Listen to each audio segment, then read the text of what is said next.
Tell me if this sounds familiar. You're feeling off, so you go try to sit with your emotions. You give yourself space, let the emotions be there, but somehow you still feel just as stuck.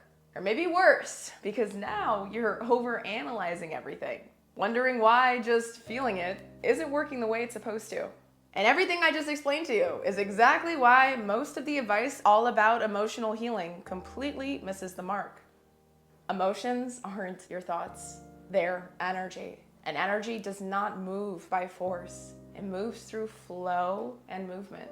But when emotions feel stuck, most people don't try to create movement. Instead, they go into one of these two extremes. They'll try to force the emotions out by maybe trying to force themselves to cry, analyze every little feeling, or force some big emotional blockage to just go out of them. Or they'll feel nothing at all. Or maybe they'll numb themselves out, avoid the feelings altogether. Or maybe even just wait for that big, huge emotional release to just happen. But neither of these two extremes work, because emotions, they don't move by force. You can't just push them out of you. Instead, you gotta create space for your emotions to be able to move and release on their own. And this was something I had to learn the hard way, because I didn't learn this through some book, therapy, or some mindset work. I actually figured it out through something that I didn't realize I was even doing my entire life. I grew up dancing, but not in the way most people think. Yeah, I did choreographed dance for years as a kid, but the real magic actually happened in my room, alone, with the music up and the door shut. And whenever life just felt too heavy, I just remember turning the music up and moving. No thinking, no forcing, just letting my body lead.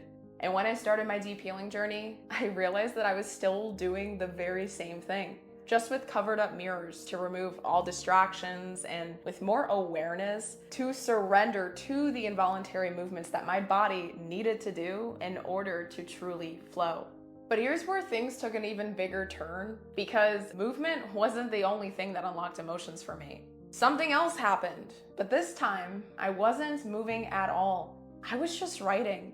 Now let me be clear with you. I wasn't journaling, trying to process my emotions. I was literally just sitting down and trying to write my success story for my website at the time.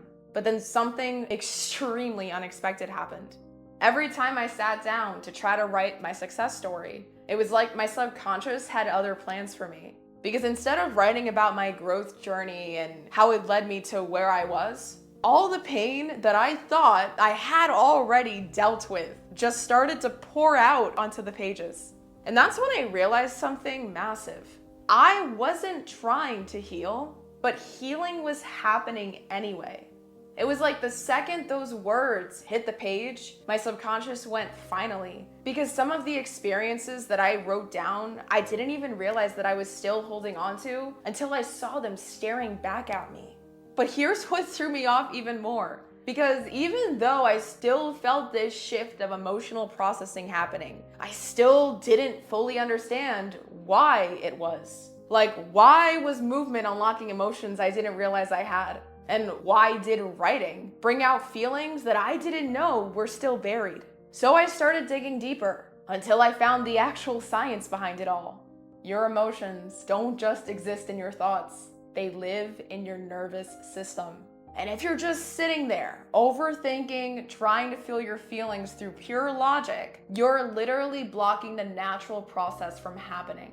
Because when you move, you're not doing work. You're just letting your emotions have a way out. And when you write, and I mean just write, you're not trying to figure things out. You're letting your emotions have a chance to show up on their own. And yeah, you can move, you can write. You can do both of these things that I shared with you. But if you still keep finding yourself going numb or spiraling whenever life gets chaotic again, the next thing you need is not more emotional work. It's learning how to create stability inside of yourself, even when the world around you does not feel safe. So go watch that next. I'll meet you there.